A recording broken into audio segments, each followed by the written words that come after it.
जय श्री राम प्यारे साथियों, कैसे हो आप सभी। मैं हूं योगेश और आप सभी देख रहे हैं योगेश लर्निंग एकेडमी का प्यारा सा यूट्यूब चैनल। तो प्यारे साथियों, हम फिर से बात करने वाले हैं एसएससी जीडी के मैथ्स के प्रैक्टिस सेट के बारे में। शानदार सी ये वीडियो होने वाली है। आप सभी का बहुत बहुत स्वागत है। आप सभी जो है वो वीडियो को बेहतरीन तरीके से देखिए, समझिए और उसके बाद इसका फायदा उठाइए। किस प्रकार से एसएससी जीडी में पिछले वर्ष जो है वो क्वेश्चन पूछे गए हैं और कैसे क्वेश्चन इस बार फिर से पूछे जा सकते हैं, तो उन सभी को करने का हम प्रयास करेंगे। बेहतरीन सी ये वीडियो होने वाली है। आप सभी जो है वीडियो को लाइक अवश्य कर दीजिए अगर आपको वीडियो पसंद आती है, और दोस्तों अगर आप चाहें तो उसको अपने दोस्तों तक भी शेयर कर सकते हैं। तो चलिए पहले क्वेश्चन से शुरुआत करेंगे। पहला क्वेश्चन आपकी स्क्रीन पर होगा। क्वेश्चन देख लीजिए पहले वाला क्या कहता है। क्वेश्चन में लिखा है 9 और 25 के बीच में मध्य अनुपाती ज्ञात कीजिए। मध्य अनुपाती का मतलब होता है मीन प्रोपोर्शनल। तो आपको यहां से मीन प्रोपोर्शनल बताना है भाई। कैसे बता सकते हो आप लोग? देखिए आपको एक तरीका बताता हूं मैं। आप हमेशा याद रखेंगे कि जो पहला नंबर आपको दिया हुआ है और जो आपको आखिरी नंबर दिया हुआ है, इनके बीच का आपको एक नंबर बताना है, यानी इनके बीच में मध्यानुपाती बताना है। क्या आएगा, यानी जो इसका मीन प्रोपोर्शनल होगा वो कैसे होगा, कैसे निकालेंगे। सपोज करें आपके पास 3 नंबर हो, ए, बी और सी, और आपको बी की हमेशा रिक्वायरमेंट रहे, तो अब प्यारे साथियों आपको करना क्या है, आपको लिखना है B square is equal to A C. यानी ए की और सी की अगर आप मल्टीप्लाई कर देते हो तो आपका ये जो बी स्क्वायर है वो यहां से डिफाइन किया जा सकता है। अब मैं अगर बी की बात करूं तो क्या ये रूट के अंदर ए सी नहीं बचेगा? आप कहोगे बिल्कुल बचेगा, क्योंकि इसको इधर जाकर के रूट हो जाएगा। बस अब आप समझ चुके हो कि आपको क्या करना है। यह आपके पास ए का काम कर रहा है 9, जबकि सी के प्लेस पर आप लिखोगे 25। यहां से प्यारे साथियों आपके पास जैसे आप इन दोनों की मल्टीप्लाई करेंगे, चाहे ना भी कीजिए, आप इसको 3 का स्क्वायर लिख सकते हो और ये हो जाएगा आपके पास 5 का स्क्वायर। स्क्वायर होने से दोनों के ऊपर से रूट कैंसिल हो जाएगा। यहां पर आपके पास 3 और 5 बचेगा, और 3 और 5 हो जाता है आपका 15। यानी आपका बी की जो वैल्यू है, यानी मीन प्रोपोर्शनल जो है वो आपका आ जाएगा 15। और ये आपके क्वेश्चन का शानदार आंसर, ऑप्शन नंबर सी जो है वो इसका राइट आंसर रहेगा। चलिए बढ़ते हैं नेक्स्ट क्वेश्चन की तरफ को।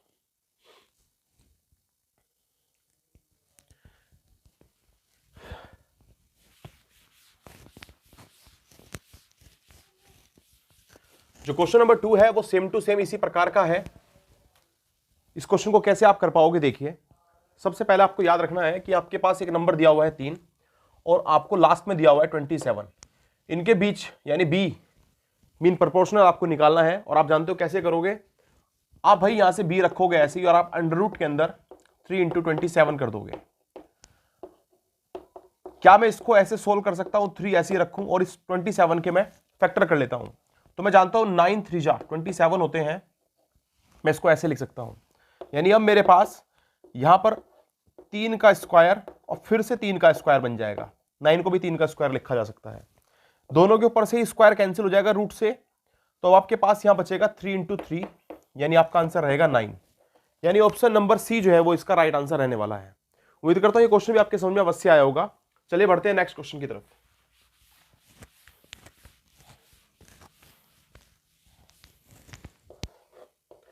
अब आप देख सकते हो क्वेश्चन नंबर 3। तो क्वेश्चन नंबर 3 देख लीजिए क्या कहता है। कह रहा है कि 14 विद्यार्थियों और उनके शिक्षक की आयु, औसत आयु का जो औसत आयु है वो 20 वर्ष है।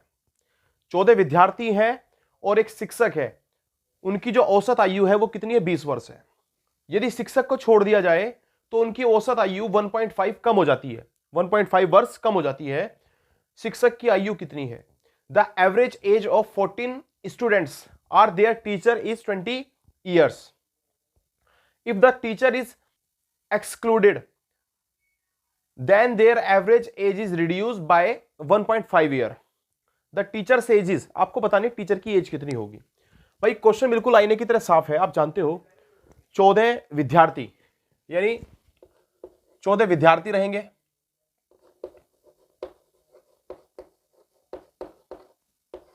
इनके साथ साथ एक टीचर भी है, 1 टीचर है ना, ये आप अच्छी तरह जानते हो। और इनका जो औसत है वो कितना है? 20 वर्ष। कितना है? 20 वर्ष। ये औसत हो गया। अब देखना भाई, जैसे ही टीचर जाता है तो ये क्या करता है, टीचर के जाने से सबकी एज में से 1.5 कम हो जाता है।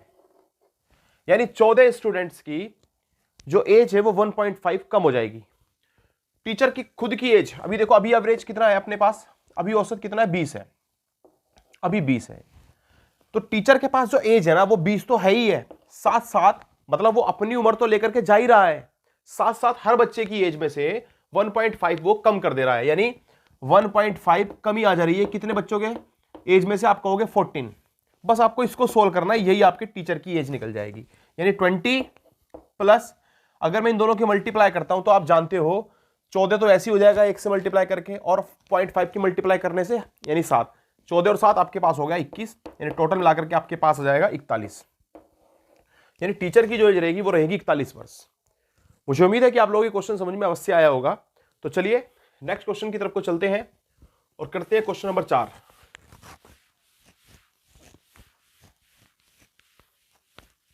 तो प्यारे साथियों देखिए क्वेश्चन नंबर 4 क्या कहता है। क्वेश्चन नंबर 4 इसमें लिखा हुआ है भाई, क्वेश्चन में लिखा हुआ है कि भानु एक काम को 10 दिनों में कर सकता है, जबकि रमेश इसे पूरा करने में 12 दिन लेता है। भानु किसी काम को, भानु को मैं बी से रिप्रेजेंट कर देता हूं और रमेश को मैं आर से रिप्रेजेंट कर देता हूं। भानु किसी काम को कर सकता है 10 दिनों में, जबकि रमेश इसी काम को कर सकता है 12 दिनों में। बात बिल्कुल समझ में आने वाली है। पहले मैं दोनों का यहां से एलसीएम निकाल लेता हूं, तो मुझे यहां से इनकी क्षमता पता चल जाएगी, यानी एफिशिएंसी पता चल जाएगी कितनी है। आप जानते हो इन दोनों का जो एलसीएम लेंगे वो ले सकते हैं हम 60, क्योंकि 10 के पहाड़े में भी 60 आता है और 12 के पहाड़े में भी 60 आता है। अब आप जानते हो 10 छिके 60 होते हैं और 12 पंजे 60 होते हैं। इससे एक बात साफ है कि भानु जो है वो एक दिन के अंदर बना सकता है 6 कुर्सियां। मैं हमेशा कुर्सियों के ही उदाहरण के तौर पर क्वेश्चन को कराता हूं, मुझे आसान लगता है और मुझे उम्मीद है कि आप लोगों को भी इजी लगेगा। कैसे मैं समझाना चाह रहा हूं, मान लीजिए कि टोटल कुर्सियां बनानी है 60, भानु एक दिन में बना सकता है 6 कुर्सियां, रमेश एक दिन में बना सकता है 5 कुर्सियां, दोनों मिलकर के एक दिन में बना सकते हैं 11 कुर्सियां। टोटल कुर्सियां बनानी है 60। आगे क्वेश्चन को पढ़ते हैं। कह रहा है कि भानु और रमेश द्वारा एक साथ मिलकर के जितना समय कुर्सियों को बनाने में लिया जाएगा, रोहित द्वारा लिए गए समय के वो बराबर है। यानी रोहित भी उतना ही समय लेता है जितना भानु और रमेश लेते हैं। दोनों मिलकर के जितना समय लेते हैं कुर्सी को बनाने में, अकेला उतना समय रोहित लेता है। अगर काम को रमेश और रोहित करें तो यह काम कितने दिनों में पूरा हो जाएगा? भाई काम कितना है आप जानते हो, काम है 60। आप जानते हो काम मुझे किससे कराना है? रोहित से, और साथ साथ मुझे काम कराना है रमेश से। इन दोनों से मुझे काम कराना है। आप जानते हो रमेश एक दिन में बनाता है 5 कुर्सियां, जबकि रोहित कितनी कुर्सियां बनाता है एक दिन के अंदर? मैंने बताया ये उतना काम करता है जितना भानु और रमेश दोनों मिलकर के करते हैं। यानी दोनों एक दिन में करते हैं 11 काम, यानी 11 कुर्सियां बनाते हैं। तो अकेला रोहित बना सकता है एक दिन के अंदर 11 कुर्सियां, जबकि एक दिन में रमेश बनाता है 5 कुर्सियां। ओवरऑल अगर देखा जाए तो दोनों मिलकर के बना देंगे 16 कुर्सियां एक दिन के अंदर, जबकि कुर्सियां बननी कितनी है? 60। अगर मैं 60 को 16 से डिवाइड कर दूं तो मुझे दिनों की संख्या पता चल जाएगी कि कितने दिनों में यह काम होने वाला है। तो देखिए 16 × 48 3 बार, आपके पास यहां बचेंगे 12 और नीचे बचेंगे 16। इसको छोटा करके लिख दीजिए, 4 से कैंसिल करते, 4 × 12, 4 × 4 16, यानी 3 सही 3/4 दिन। यानी आपका जो ऑप्शन रहेगा, ऑप्शन नंबर बी जो है वो बिल्कुल राइट रहने वाला है। और उम्मीद करता हूं ये क्वेश्चन आपके समझ में अवश्य आया होगा। बढ़ते हैं नेक्स्ट क्वेश्चन की तरफ, क्वेश्चन नंबर 5।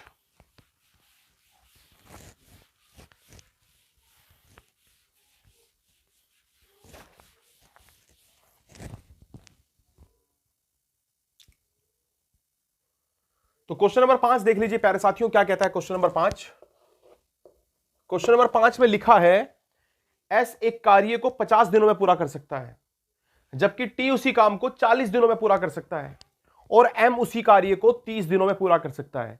यानी 3 व्यक्ति अपने पास हैं, एक व्यक्ति एस है, एक व्यक्ति अपने पास है टी, और एक व्यक्ति अपने पास है एम। ये 3 व्यक्ति अपने पास है, तीनों की इन्होंने बताया है कि कितने कितने दिनों में ये काम को कर सकते हैं। ये लेता है 50 दिन, उसी काम को करने में टी लेता है 40 दिन, और उसी काम को एम करता है 30 दिनों में। सबसे पहले तो मैं इन तीनों का ले लेता हूं यहां से एलसीएम, और आप जानते हो तीनों का एलसीएम यहां से क्या आएगा? क्या आप बता सकते हो? सोचिए, ऐसा कौन सा नंबर है जो इन तीनों के टेबल में आता है? 0 को भूल जाइए थोड़ी देर के लिए, 5 को, 4 को और 3 को देख लीजिए। 5 की, 4 की और 3 की अगर गुणा भी करी जाए तो 5 चौके 20 और 20 दिया 60, यानी कितना आएगा? 600। 0 को भी अगर इंक्लूड कर लिया जाए तो अपने पास यहां से एलसीएम कितना आ रहा है? 600। इसका मतलब साफ साफ है कि मुझे टोटल कुर्सियां बनानी है 600। अब आगे क्वेश्चन में कह रहा है कि जो एस है वो सप्ताह के सारे दिन काम करता है, मतलब 7 के 7 दिन काम करता है। एस करता है कितने दिन? 7 दिन काम। एफिशिएंसी भी निकाल लें तो आप जानते हो 50 से जैसे 60 को भाग देंगे तो 0 से 0 कैंसिल और 5 से 60 कटता है 12 बार, यानी यहां से 12 आ जाएगी इसकी एफिशिएंसी। टी की बात करें, 0 से 0 कैंसिल और 4 से आप 60 को कैंसिल करेंगे तो ये कितनी बार कटेगा? 15 चौके 60, और 0 से 0 कैंसिल, 30 से इसको कैंसिल करेंगे तो ये आएगा 20। तीनों की एफिशिएंसी आ गई। एफिशिएंसी का मतलब ये हुआ कि एस एक दिन के अंदर 12 कुर्सियां बना सकता है, टी एक दिन के अंदर 15 कुर्सियां बना सकता है, जबकि एम एक दिन के अंदर 20 कुर्सियां बना सकता है। टोटल कुर्सियां बनानी है 600। यह भी कह रखा है कि एस जो है वो 7 के 7 दिन काम करता है। अगर ये 7 दिन काम करता है और एक दिन में 12 कुर्सियां बनाता है तो 7 दिनों में यह बनाएगा 12 सत्ते 84 कुर्सियां। बात करें टी की, टी जो है वो केवल सोमवार, बुधवार और शुक्रवार को ही कार्य करता है, यानी वो हफ्ते में 3 दिन काम करता है। तो अगर वो 3 दिन काम करता है और एक दिन में बनाता है टोटल 15 कुर्सियां, तो 3 दिनों में बनाएगा वो 15 या 45 कुर्सियां। जबकि बात करें एम की, तो क्वेश्चन में साफ है कि एम जो है केवल शनिवार को और रविवार को काम करता है। तो अगर ये 2 दिन काम करता है और एक दिन में बनाता है 20 कुर्सियां, तो 2 दिन में बना देगा ये 40 कुर्सियां। अब वो कह रहा है आपको बताना है कि ये जो तीनों मिलकर के अगर काम को शुरू करते हैं तो कितने हफ्तों में ये काम पूरा हो जाएगा।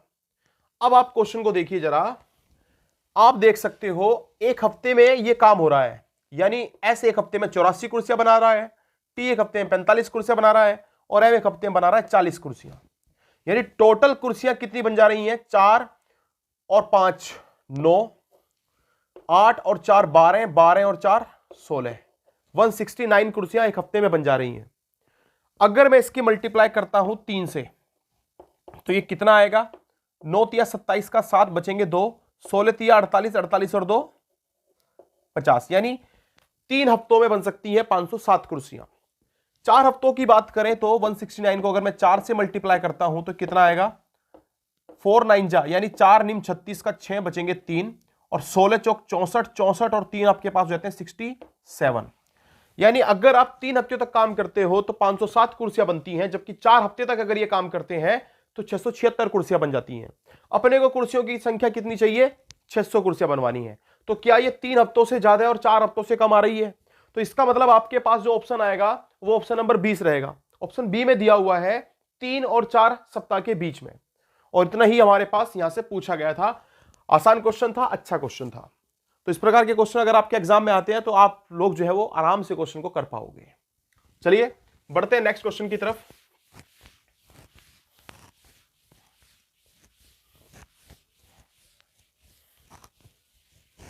यानी क्वेश्चन नंबर रहेगा 6। और क्या दिया हुआ है क्वेश्चन नंबर 6 में? देखिए प्यारे साथियों, क्वेश्चन में लिखा हुआ है यदि रानी 15 किलोमीटर प्रति घंटे की चाल से दौड़ती है तो वे 200 मीटर की डिस्टेंस को कवर करने में कितना समय लेगी। बहुत ही आसान क्वेश्चन है, लेकिन यह क्वेश्चन एग्जाम में बना हुआ है और पिछले ही वर्ष आया है क्वेश्चन। कह रहा है कि रानी की जो स्पीड है वो है 15 किलोमीटर पर आवर। स्पीड दे दी गई है आपको। स्पीड कितनी है? 15 किलोमीटर पर आवर। जबकि वो कह रहा है कि वो 200 मीटर में, यानी डिस्टेंस आपको दे दी गई है, डिस्टेंस आपके पास है 200 मीटर। आपको बताना है टाइम। ऑप्शन आपके पास सभी सेकंड में है, यानी यहां मीटर है, आंसर आपको सेकंड में चाहिए, तो ये किलोमीटर प्रति घंटा यहां पर क्या कर रहा है, इसको मुझे चेंज करना पड़ेगा। और चेंज करने के लिए क्या तरीका रहेगा? मैं इसको मल्टीप्लाई कर दूंगा 5/18 से। आपको यह बात अच्छी तरह से पता होनी चाहिए कि जब कभी भी किलोमीटर प्रति घंटे में आपको क्वेश्चन दिया हुआ हो तो आप उसको 5/18 से मल्टीप्लाई कर दीजिए, जिससे वो किसमें चेंज हो जाएगा? आप कहोगे ये हो जाएगा अब मीटर पर सेकंड में। मीटर पर सेकंड में। बस हो गया काम यहां से अपने पास। कैसे? आप जानते हो time is equal to distance upon speed होता है फॉर्मूला। हर बच्चे ने ये बचपन में पढ़ा होगा फॉर्मूला और बार बार पढ़ता आ रहा है, डिस्टेंस अपॉन स्पीड। यहां से डिस्टेंस कितनी है? 200 मीटर की, और स्पीड कितनी आ गई आपके पास? 15 इंटू 5 अपॉन में 18। ये 18 आपका चला जाएगा ऊपर यहां से। अगर मैं यहां से 5 से इसको कैंसिल करता हूं तो देखिए 5 चौके 20, 0 आ जाएगा।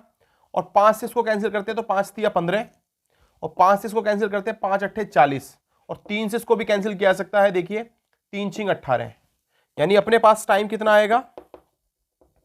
टाइम आ जाएगा 8 छिंग 48, यानी 48 सेकंड का आपके पास आ जाएगा टाइम, यानी 48 सेकंड लगेंगे। बिल्कुल सही आंसर है, ऑप्शन नंबर बी जो है वो इसका राइट आंसर रहने वाला है। तो उम्मीद करता हूं ये क्वेश्चन भी आपको आसान लगा होगा। चलिए बढ़ते हैं नेक्स्ट क्वेश्चन की तरफ।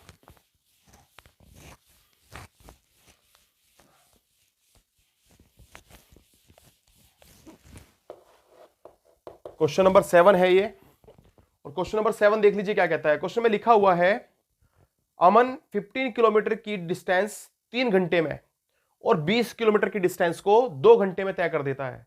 आपको बताना है अमन की औसत चाल कितनी है। देखिए कितनी आसानी से ये क्वेश्चन हम कर सकते हैं। जब कभी भी आपको एवरेज स्पीड निकालनी हो, जो अभी आपके पास एवरेज स्पीड होगी, या फिर आप सीधा बोल सकते हो स्पीड, वो भी कौन सी? Average speed. तो आपके पास ध्यान रखना है जितना भी आपको डिस्टेंस दिया गया है, डिस्टेंस कितनी दी गई है? 15 किलोमीटर की प्लस 7 20 किलोमीटर की, ये डिस्टेंस है। इसको डिवाइड कर दीजिए टोटल टाइम से। टाइम कितना लिया गया है? एक बार तो 3 घंटे और एक बार 2 घंटे। इसको सोल्व करेंगे तो देखिए आपके पास आएगा 35, यहां आपके पास आ जाएगा 5, और 5 सत्ते होते हैं 35, यानी आपको कितनी स्पीड रहेगी? 7 kilometre per hour. 7 kilometre per hour जो है वो उसकी स्पीड रहने वाली है। ऑप्शन नंबर सी इसका राइट आंसर है प्यारे साथियों। बड़ा ही आसान सा क्वेश्चन था। नेक्स्ट क्वेश्चन की तरफ को चलते हैं।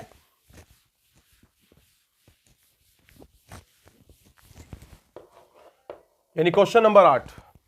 और क्या कहता है क्वेश्चन नंबर 8 प्यारे साथियों? देखिए कह रहा है कि एक चोर 3:30 पर यानी 3:30 बजे एक कार को चुराता है और 80 किलोमीटर प्रति घंटे की चाल से चलाता है।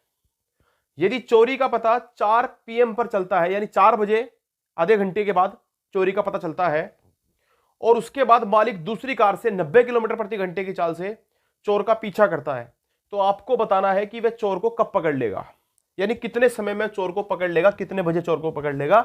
यह आपको क्वेश्चन में पूछा गया है।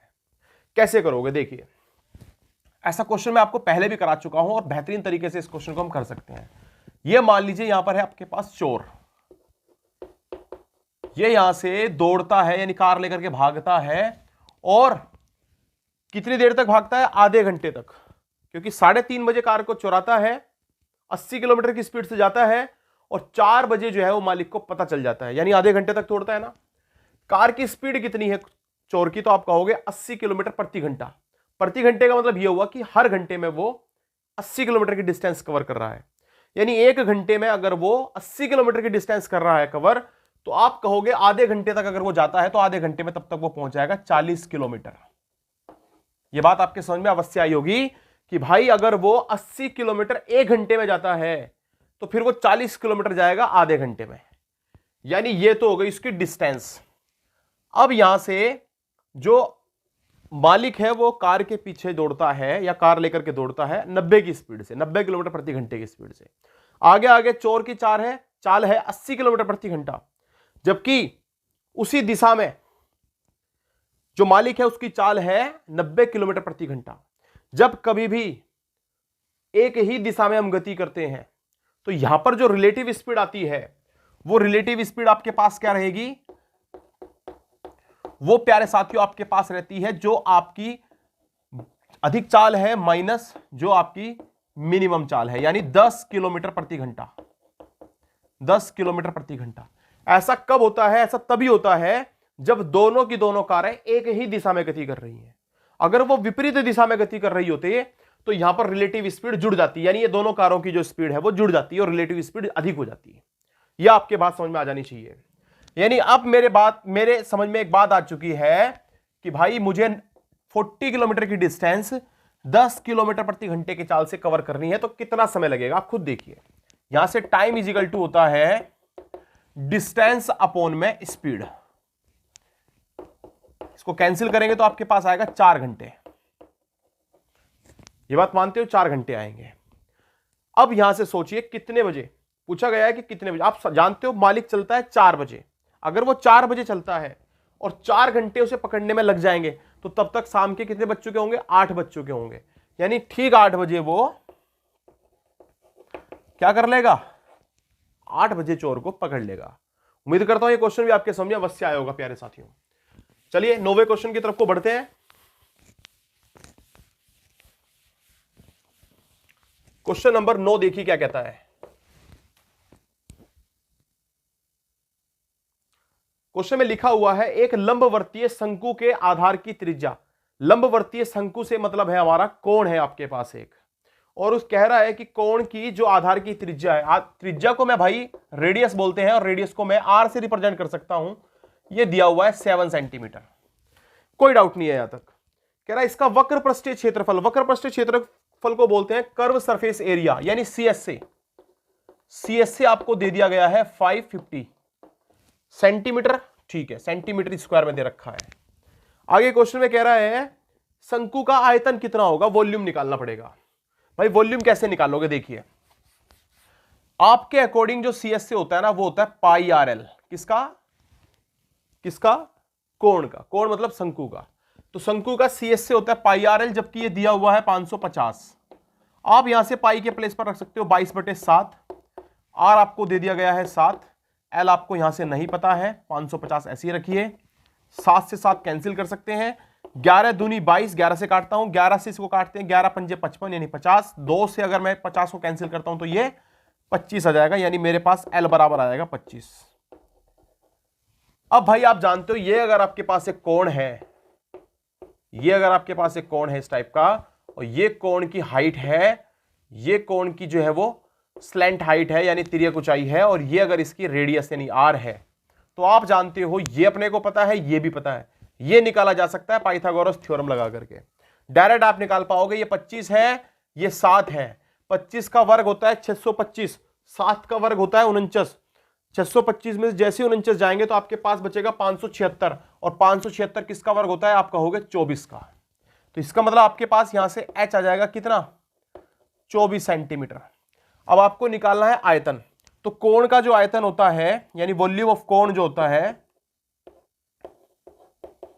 ये भाई आपके पास होता है 1/3 पाई आर स्क्वायर एच। बस यहां पर वैल्यू पुट कर दीजिए और आंसर निकाल दीजिए। 1/3 पाई के प्लेस पर वही 22/7 इंटू आर की बात करें तो आर आपके पास है 7, 2 बार लिख लीजिए, और एच आपके पास आ चुका है 24। 7 से 7 कैंसिल, क्या 3 से मैं इसको कैंसिल कर सकता हूं? बिल्कुल कटेगा, 8 बार कट जाएगा। ये जो बचा है उसको मल्टीप्लाई कर लीजिए, यहां पर कर लेते हैं। देखिए एक तो बचा है 22, इंटू में आपके पास 7 और इंटू में 8, यही बचा है ना। 22 सत्ते 154, और 7 में 8 की करनी पड़ेगी इसमें मल्टीप्लाई। 8 चौक 32 का 2 बचेंगे आपके पास 3, और 15 अट्ठे 120, 120 और 3 123, यानी 1232। और 1232 इसका बिल्कुल राइट आंसर है। 1232 सेंटीमीटर क्यूब जो है वो राइट आंसर इसका रहने वाला है, क्योंकि ये वॉल्यूम है, क्यूब लगाना पड़ेगा। तो उम्मीद करता हूं ये क्वेश्चन भी आपके समझ में अवश्य आया होगा। आप चाहो तो स्क्रीनशॉट भी ले सकते हो। चलिए बढ़ते हैं नेक्स्ट क्वेश्चन की तरफ, यानी क्वेश्चन नंबर 10 की तरफ। और यह आज का प्यारे साथियों आखिरी क्वेश्चन भी रहने वाला है इस वीडियो का। तो कैसी ये वीडियो आपको लगी कमेंट में लिख के अवश्य बताएं आप लोग। चलिए क्वेश्चन नंबर 10 की तरफ को चलते हैं। देखिए प्यारे साथियों क्वेश्चन नंबर 10। क्वेश्चन नंबर 10 में लिखा हुआ है पीतल से बने एक गोलार्ध कटोरे का आंतरिक व्यास, मतलब एक आपके पास आधे कटोरा जो होता है ना, वो आपका एक अर्ध गोले के समान होता है, यानी आप कह सकते हो हेमिस्फीयर के जैसा।